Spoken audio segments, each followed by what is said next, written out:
ములక్కాడ tomato curry చాలా సింపుల్గా, చాలా అంటే చాలా సింపుల్గా ఏవేవో వేసేసి జీడిపప్పు పేస్ట్ కానీ గసగసాల పేస్ట్ కానీ అలా కాకుండా చాలా సింపుల్గా చేసుకునే ములక్కాడ కర్రీ, టమాటోలు ఎక్కువ వేసుకునే ఉల్లిపాయలు ఎక్కువ వేసుకుని చేసుకునే కర్రీ నేను మీకు చూపిస్తున్నాను. సో ఫస్ట్ అయితే నేను బాండి పెట్టేసుకున్నాను, తగినంత నూనె వేసుకున్నాను, జీలకర్ర వేసుకున్నాను, లవంగం, దాల్చిన చెక్క, పచ్చిమిరపకాయలు. ఇంకా ఆవాలు, మినపప్పు, శనగపప్పు అలాంటివి ఏం వేయకుండా లవంగం, దాల్చిన చెక్క, జీలకర్ర, పచ్చిమిరపకాయలు వేసేసుకున్నాను. ఇప్పుడు నేను తగినన్ని ఉల్లిపాయలు వేసేసుకుంటున్నాను. సన్నగా తరిగిన ఉల్లిపాయలు వేసుకోవాలండి, చాలా సన్నగా తరిగిన ఉల్లిపాయలు. తర్వాత ఎక్కువ ఉల్లిపాయలు వేసుకోవాలి, ఎందుకంటే మనం చేసేది ములక్కాడ కర్రీ కాబట్టి ఎక్కువ ఉల్లిపాయలు ఉండాలి వీటికి. ములక్కాడ కర్రీకి, దోసకాయ కర్రీకి, టమాటో కర్రీకి ఎక్కువ ఉల్లిపాయలు ఉంటేనే టేస్ట్ బాగుంటుంది. సో నేను 2 ఉల్లిపాయలు పెద్ద పెద్దవి తీసుకుని వేసేసుకున్నాను. ఇలా వేయించేసుకోవాలండి. మీరు తగినంత నూనె చూసుకుని వేసేసుకోండి. నాకైతే సరిపోతుంది, ఇంకా ఎక్కువ వేయను, ఎందుకంటే మనం వేసేవన్నీ వాటర్ కంటెంట్ ఉన్నవే కదా, ఇంకా పీల్చుకోవడాలు అలాంటివి ఏమి ఉండదు. వాటర్ ఎలాగో వచ్చేస్తుంది కాబట్టి నూనె తగ్గించడమే బెస్ట్ అని నేను ఎక్కువ నూనె వేయట్లేదు.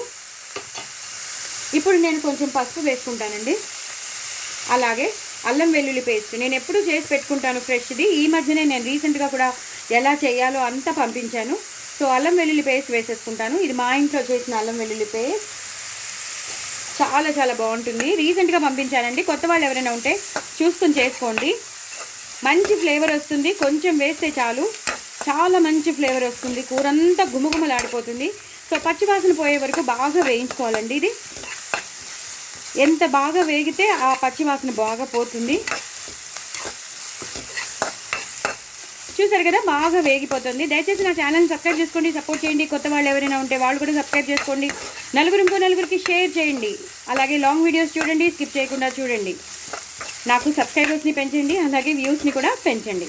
సో ఇది బాగా వేగిపోయింది కదండి, పచ్చిమిరపకాయలు అలాగే ఉల్లిపాయలు, ఈ అల్లం వెల్లుల్లి పేస్ట్ బాగా వేగిపోయింది. మంచి వాసన వస్తుంది, అంటే ఆ పచ్చి వాసన అనేది వదిలేసింది. ఇప్పుడు నేను టమాటో ముక్కలు వేసేసుకుంటానండి, సన్నగా తరిగిన టమాటో ముక్కలు. అలాగే నేను ములక్కాడలు వేడి నీళ్ళల్లో ఉప్పును పసుపు వేసేసి ఉడకబెట్టి పెట్టేసుకున్నాను. ఎందుకంటే కొంచెం టైం పడుతుంది కదా, అంత టైం పట్టవలసిన అవసరం లేకుండా ఫస్ట్ టైం మనం కొంచెం ఉప్పు పసుపు వేసేసుకుని తగినన్ని నీళ్లు పోసేసి మనం ఒక గిన్నెలో ఉడకబెట్టి పెట్టేసుకుంటే మనకి కూర చేయడం అనేది చాలా ఈజీ అయిపోతుంది అన్నమాట. సో టమాటోలు వేసాక మాత్రం కొంచెం వదిలేయాలండి, ఎందుకంటే నీరు వదిలేయాలి కదా. ఇలా వదిలేసుకుని మూత పెట్టేసుకోవాలి. మూత పెట్టేసుకుంటే నెక్స్ట్ ప్రొసీజర్ మీకు చూపిస్తాను.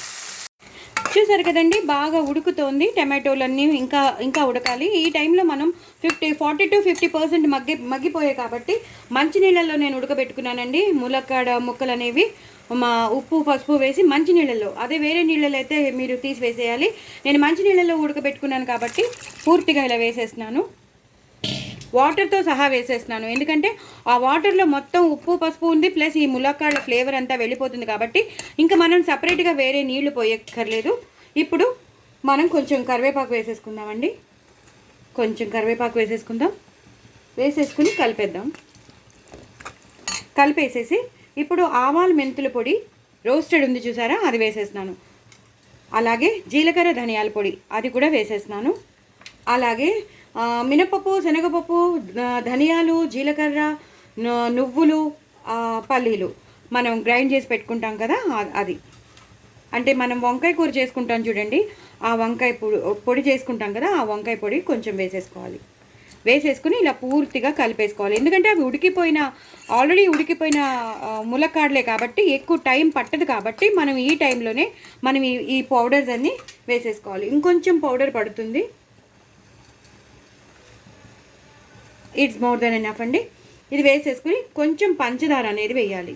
కొంచెం మీకు ఆప్షన్ అండి, మీకు ఇష్టమైతే వేసుకోండి, లేకపోతే లేదు. కొంచెం తీతీగా ఉంటే బాగుంటుంది అనమాట. అంటే మరీ తీపి ఉండదండి, ఒక రకమైన టేస్టీగా ఉంటుంది అనమాట. ఈ టమాటో పులుపు, ఈ ములక్కాడ ఫ్లేవర్, ఆ చిరు తీపి చాలా చాలా బాగుంటుంది. ఉప్పు పసుపు అప్పుడే ఉప్పు కారం అప్పుడే ఎక్కర్లేదండి.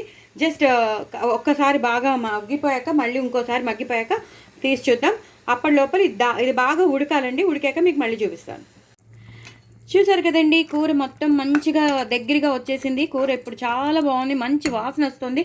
నేను వేసిన ఆ అల్లం వెల్లుల్లి పేస్ట్, నేను వేసిన ఆ పౌడర్ నేను చెప్పాను కదా, వంకాయ పొడి, అలాగే మనం వేసిన ఆవాల మెంతులు రోస్టెడ్ పొడి, జీలకర్ర ధనియాల పొడి, చాలా చాలా మంచి వాసన వస్తుంది. ఇప్పుడు తగినంత ఉప్పు వేసేసుకుందామండి, రుచికి తగినంత ఉప్పు, అలాగే కారం. పచ్చిమిరపకాయలు వేసుకున్నాం కాబట్టి చూసుకుని మీరు ఎంత ఎంత కారం తినగలరో అంత కారం వేసుకోండి. నేను ఈ కూరకి సరిపడంత వేస్తున్నాను, ఎక్కువ వేయట్లేదు. మేము కొంచెం కమ్మగానే తింటాం కాబట్టి మేము ఇలా వేసుకున్నాము. లేదు మీరు కూడా కమ్మగా తింటే మామూలుగా మీరు చూసుకుని వేసుకోండి. లేదు మాకు ఎక్కువ స్పైసీనెస్ ఎక్కువ కావాలండి, కారంగా ఉండాలి అంటే కొంచెం ఎక్కువ వేసుకోండి. ఇప్పుడు నేను హైలో పెట్టేస్తాను. ఇప్పుడు అసలైనదండి, పాలు పోసేస్తాను. చిక్కటి పాలు పోసేస్తానండి. పోసేసి ఇలా కలిపేస్తాను. ఇప్పుడు ఇది హైలో పెట్టుకున్నానండి. కాసేపు ఇది బాగా ఉడకాలి. బాగా ఉడికాక మీకు మళ్ళీ చూపిస్తుంది. ఇదంతా మంచిగా దగ్గరగా వచ్చేసి చిక్కదనంగా అవుతుంది. మనం వేసిన ఆ పాలు కూడా ఆ ములక్కాడ దాంట్లోకి వెళ్ళిపోయి ఆ గ్రేవీ ఏదైతే ఉంటుందో ఆ గ్రేవీ అంతా కమ్మదనం చేకూరుతుంది అనమాట.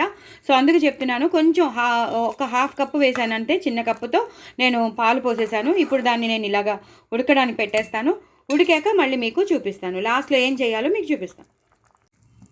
చూసారు కదండి, కూర అంతా చక్కగా అయిపోయింది. ఎంత బాగుందో, ఎంత గ్రేవీగా ఉందో, చాలా చాలా బాగుంది. చపాతీలోకి బాగుంటుంది, రోటీలోకి బాగుంటుంది, అన్నంలోకి అయితే బెస్ట్ ఆప్షన్ అని చెప్తాను. ఎందుకంటే ములక్కాడలు వస్తూ ఉంటాయి, తింటూ ఉంటాం. ఆ ట్యాంగినెస్ మనం ఎక్కువ టమాటోలు వేసుకున్నాం, ఉల్లిపాయలు వేసుకున్నాం కాబట్టి మనం వేసిన పౌడర్స్ చాలా సింపుల్ పౌడర్స్, మన ఇంట్లోనే దొరికే పౌడర్స్ తప్ప ఏదో జీడిపప్పు పేస్ట్, కొబ్బరి, గసగసాలు ఇవన్నీ చేయక్కర్లేకుండా హ్యాపీగా ఇంట్లో ఉన్న ఈజీగా చేసుకునే జీలకర్ర ధనియాల పొడి మన ఇంట్లో ఎలాగో ఉంటుంది, రోస్టెడ్ మెంతుల పొడి ఎలాగో ఉంటుంది, అలాగే వంకాయ పొడి అనేది కూడా ఉంటుంది. అంతే, ఉప్పు కారం వేసేసాము. ఇప్పుడు లాస్ట్లో కొత్తిమీర, అలాగే వేసామా లేదా అన్నట్టు కొంచెం పుదీనా, ఎందుకంటే డామినేట్ చేసేస్తుంది ఎప్పుడు పుదీనా అనేది. తన వాసన, తన ఫ్లేవర్తో కూరని డామినేట్ చేసేస్తుంది. అందుకని కొంచెమే వేసుకోండి. కొత్తిమీర మాత్రం ఎక్కువ వేసుకోండి. అలాగే కరివేపాకు కూడా ఎక్కువ వేసుకోండి. అయిపోయిందండి కూర, ఇంకా అవసరం లేదు, హ్యాపీగా బంద్ చేసుకోవచ్చు. ఇది కొంచెం సేపు అయ్యాక మంచి గ్రేవీగా అయిపోతుంది, చాలా చాలా టేస్టీగా ఉంటుంది. సో డూ ట్రై ఇట్ అండి. నా ఛానల్ మాత్రం సబ్స్క్రైబ్ చేసుకోవడం అస్సలు మర్చిపోవద్దు. చూసారు కదా, చూస్తుంటేనే మీకు నోరు ఊరిపోతుంది కదా, మరి ఇంకెందుకు ఆలస్యం, చేసేసుకోండి, ఎంజాయ్ చేయండి. నా ఛానల్ మాత్రం సబ్స్క్రైబ్ చేసుకోవడం అసలు మర్చిపోద్దే. బాయ్ అండి.